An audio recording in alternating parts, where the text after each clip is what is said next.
Hello, it's Lord Joy, and I'm going to try and remember where I left off in Genesis and read the next few chapters.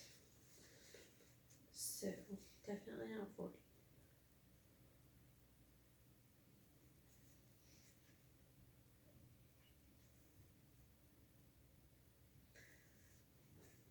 Okay, I think Isaac's wife was just found. So, not this long chapter. Okay, Genesis 25. The death of Abraham. Abraham married another wife. Okay, this is Genesis 25. Abraham married another wife whose name was Keturah. She gave birth to Zimran, Jokshan, Midian, Ishbak, and Shua. Jokshan was the father of Sheba and Dedan. Dedan's descendants were the Ashurites, Letushites, and Lumanites. Midian's sons were Ephah, Epher, Hanok, Abida, and Eldah. These were all the descendants of Abraham through Keturah.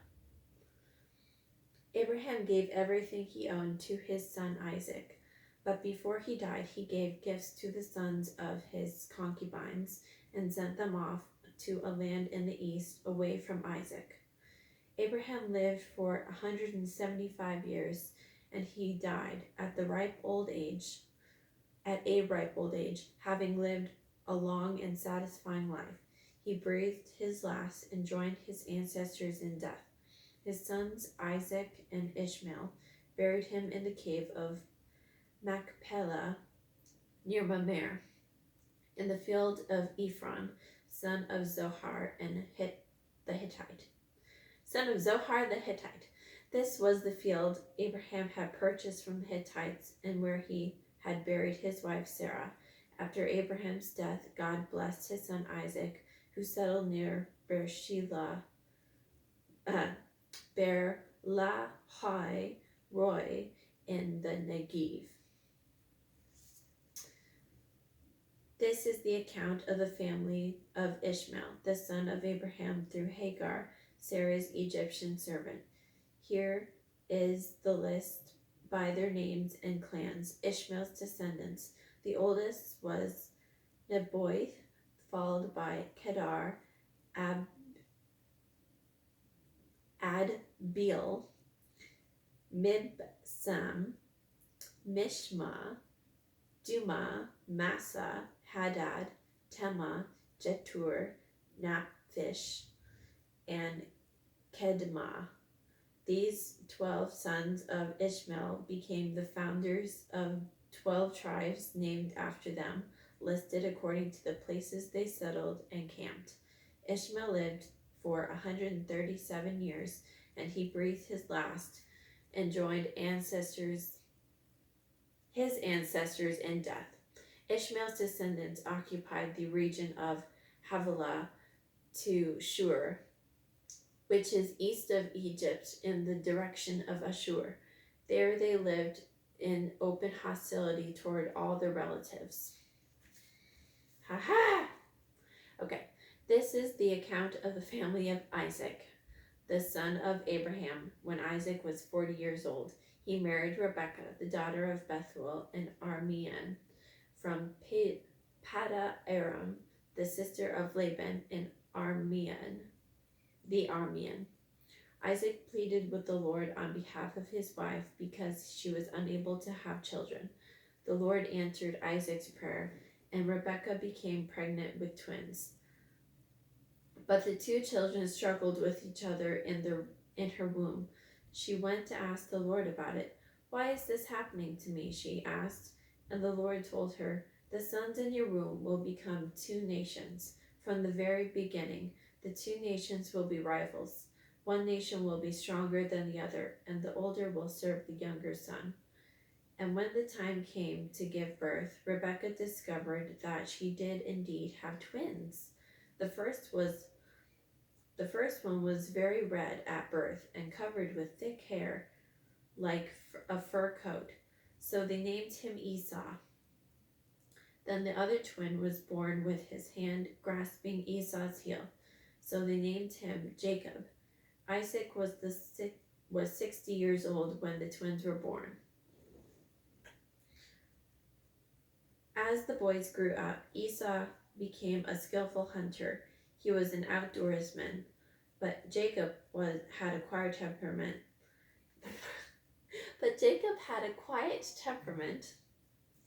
Preferring to stay at home. Isaac loved Esau because he enjoyed eating the wild game Esau brought home, but Rebekah loved Jacob.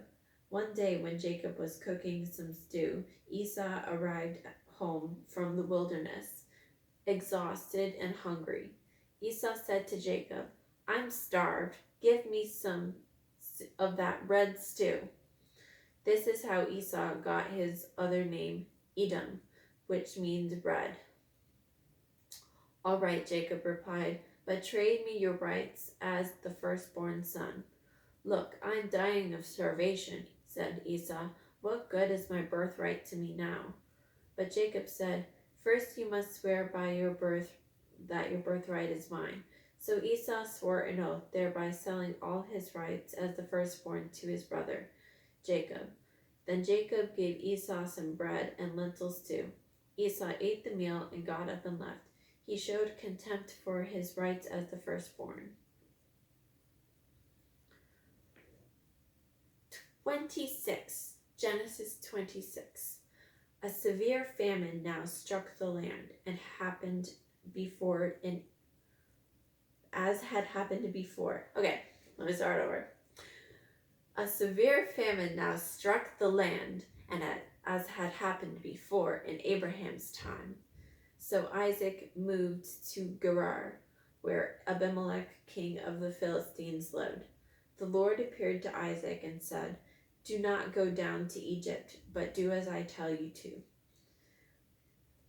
Live here as a foreigner in this land, and I will be with you and bless you. I hereby confirm that I will give all these lands to you and your descendants, just as I solemnly promised Abraham, your father. I will cause your descendants to become numerous as the stars in the sky, and I will give them all these lands. And through your descendants, the nations of the earth will be blessed.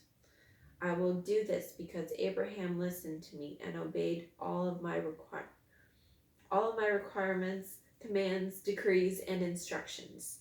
So Isaac stayed in Gerar. When the men who lived there asked Isaac about his wife Rebekah, he said, "She is my sister." He was afraid to say, "She is my wife." He thought, "They will kill me to get her, but she is so beautiful." But some time later, Abimelech, the king of the Philistines, looked out his window and saw Isaac caressing Rebekah. Immediately, Abimelech called for Isaac and exclaimed, "She is obviously your wife. Why did you say she is my sister?" "Because I was afraid someone would kill me to get to her, or to get her from me," Isaac replied. "How could you do this to us?" Abimelech exclaimed. "One of my people might easily have taken your wife and slept with her, and you would have made us guilty of great sin." Then Abimelech issued a public proclamation, "Anyone who touches this man or his wife will be put to death." Okay.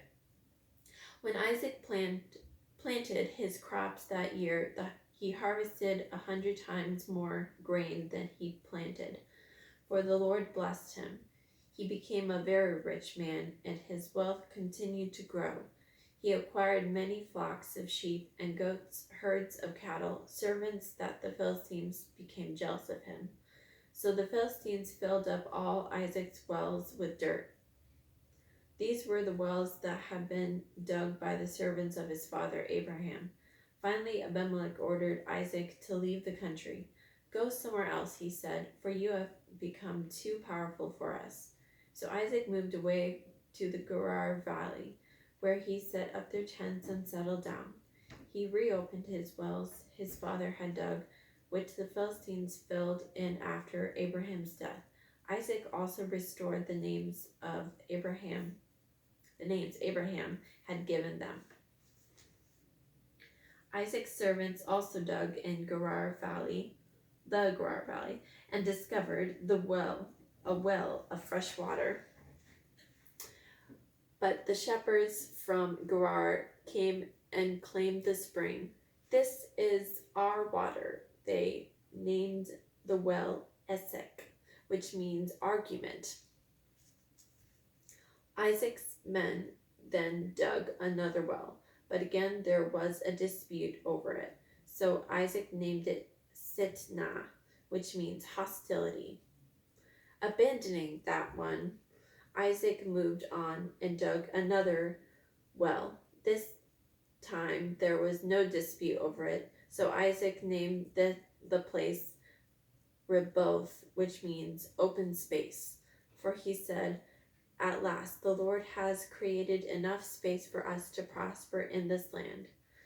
From there Isaac moved to Beersheba, where the Lord appeared to him on the night of his arrival. "I am the God of your father Abraham," he said. "Do not be afraid, for I am with you, and I will bless you. I will multiply your descendants, and they will become a great nation. I will do this because of my promise to Abraham my servant." Then Isaac built an altar and worshipped the Lord. He set up his camp at the place his servants dug another well. One day King Abimelech came near Gerar with his advisor Azuath, and also Phicol, his army commander. "Why have you come here?" Isaac asked. "You obviously hate me since you kicked me off your land," they replied. "We can plainly see that the Lord is with you, so we want to enter into a sworn treaty with you. Let's make a covenant. Swear that you will not harm us, just as we have never troubled you. We always treated you well, and we sent you away from us in peace. And now look how the Lord has blessed you." So Isaac prepared a covenant feast to celebrate the treaty, and they ate and drank together. Early the next morning, they each took a solemn oath not to interfere with each other. Then Isaac sent them home again, and they left him in peace.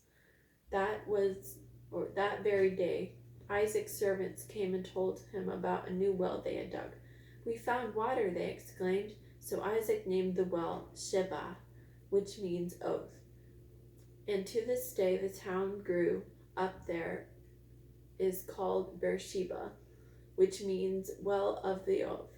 At the age of 40, Esau married 2 Hittite wives, Judith and the daughter of Beri, Besmeth, the daughter of Elon. But Esau's wives made life miserable for Isaac and Rebekah. Who knew Elon wasn't here? Okay. Anyway, that is Genesis 25 and 26. Yeah. Anyway, take care.